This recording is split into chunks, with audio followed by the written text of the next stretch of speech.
तीर्थंकरों के गर्भ कल्याणक में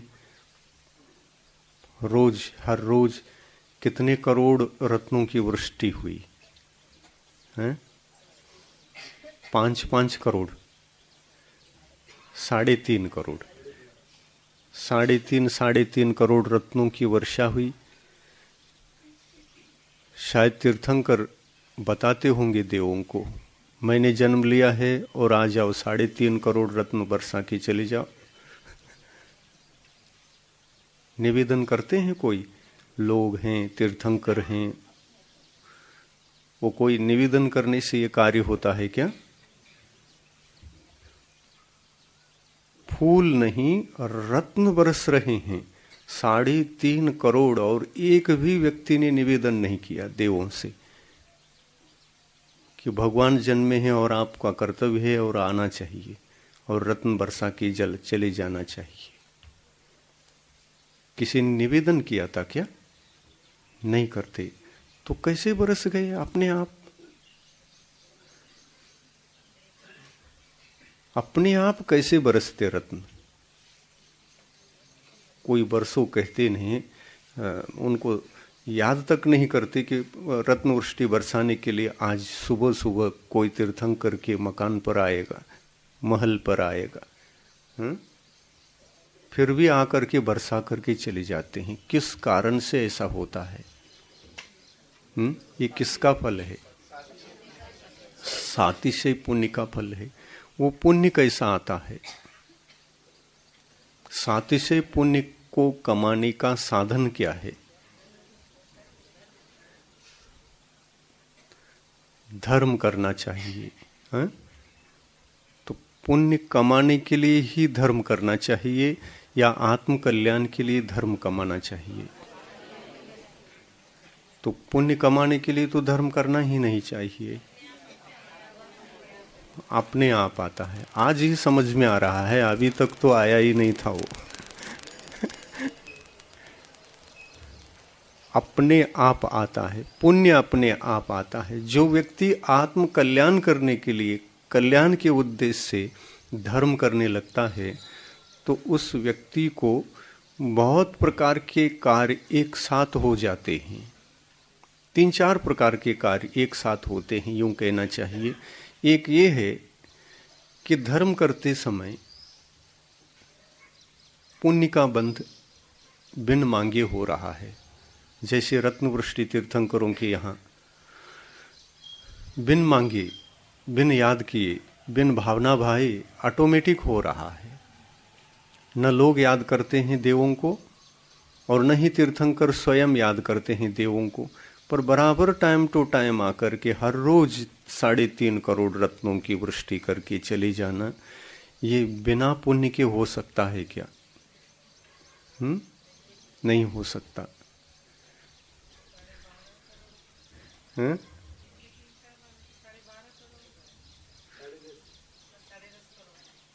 हाँ, सुबह शाम 3 बार।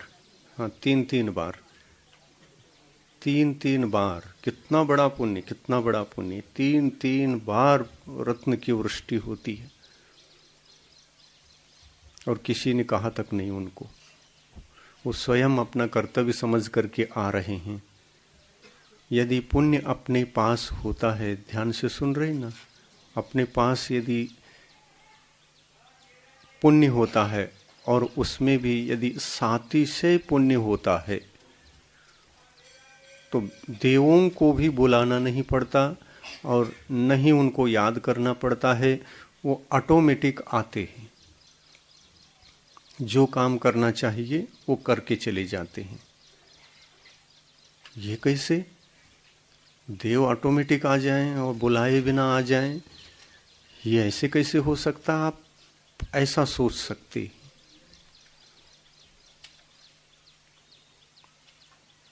बुलाए बिना आ सकते कि नहीं? क्या बुलाना पड़ेगा? तीर्थंकर बुला रहे हैं क्या? बोलो। नहीं बुला रहे। जो करना था बहुत पहले कर चुके थे। वो आत्म कल्याण के लिए धर्म कर रहे थे। आत्म कल्याण के लिए ही तीर्थंकर प्रकृति का बंद किया था। आत्म कल्याण के लिए ही हर एक चेष्टाएं, धार्मिक चेष्टा, धार्मिक प्रवृत्ति उनकी होती थी पूर्व भव में। उस समय जो साथी से पुण्य का बंध हुआ है, तीर्थंकर प्रकृति का बंध किया है, ये पुण्य ऑटोमेटिक सबके सिंहासन को हिलाता है। गर्भ में आए तब सिंहासन हिला, जन्म लिए तब भी सिंहासन हिला, दीक्षा लिए तब भी सिंहासन हिला। ऑटोमेटिक। क्या कोई हिला रहा है सिंहासन? नहीं। इतनी दूर, 1 करोड़ मील दूर है। कितने करोड़? नहीं, 1 करोड़ नहीं, 1,40,000 योजन, 1,40,000 योजन ऊंचाई पर स्वर्ग है। और इतनी दूरी पर वहाँ सिंहासन में भूकंप हो जाना और मध्यलोक में किसी विशिष्ट आत्मा के जन्म होने के कारण से हो जाना, ये बहुत बड़ी घटना है। धरती पर जो भूकंप आता है तो यहाँ का कारण यहीं पर रहता है, किंतु स्वर्ग में यहाँ का प्रभाव स्वर्ग तक चला जाए और वहाँ घंटी बज जाए, सिंहासन हिल जाए, भूकंप ही है ना एक प्रकार का।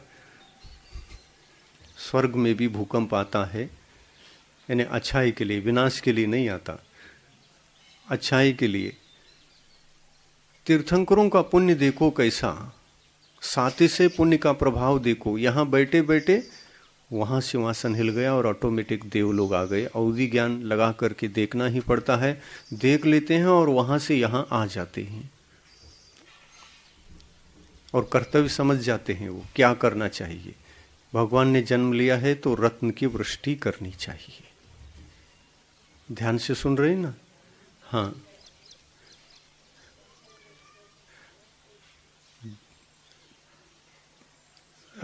कौन सा वार जाते हैं दिग्रज? हाँ, सोमवार। आज के दिन ही? अच्छा, आज ही विषय निकला। अच्छा योग है, योग अच्छा है।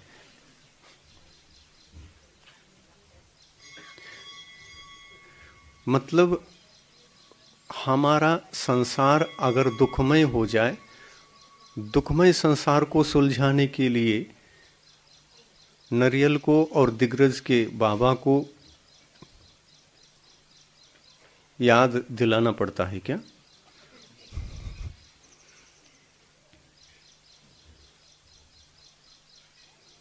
गलत है, अंधश्रद्धा है, लोक मूर्ता है, टोटल व्यर्थ, टोटल व्यर्थ की बातें। 10 रुपए का नारियल खराब हो गया, 10 रुपए खराब हो गए, और दिग्दस तक जाने के लिए गाड़ी का खर्चा, वो पेट्रोल खराब, टिकट खराब। वहाँ भगवान से जो निवेदन किया, भगवान भी मुस्कुराते रहे, ये देखो मेरे लिए निवेदन करने आया, इसके संसार उलझ गया है और मैं इसको ठीक करूं, कैसे संभव? मैं तो मोक्ष चला गया हूं और नीचे आकर के कुछ कर सकूं ये भी संभव नहीं।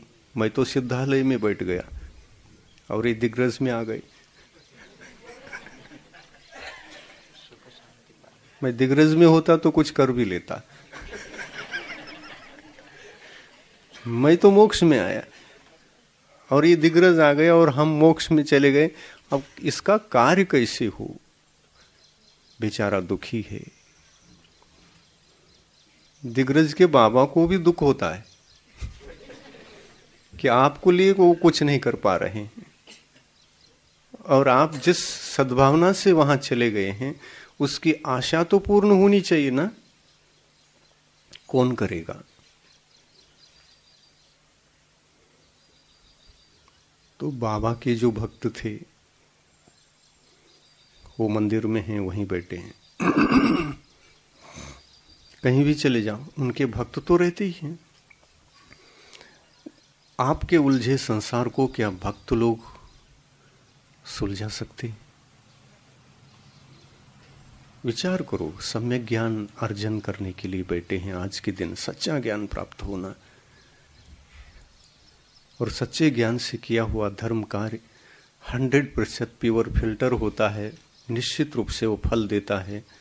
सच्चे ज्ञान से किए गए कार्यों के माध्यम से ही हम हर उलझे बात को सुलझा सकते हैं, चाहे वो संसार का हो चाहे आत्मा का हो, सुलझा सकते हैं।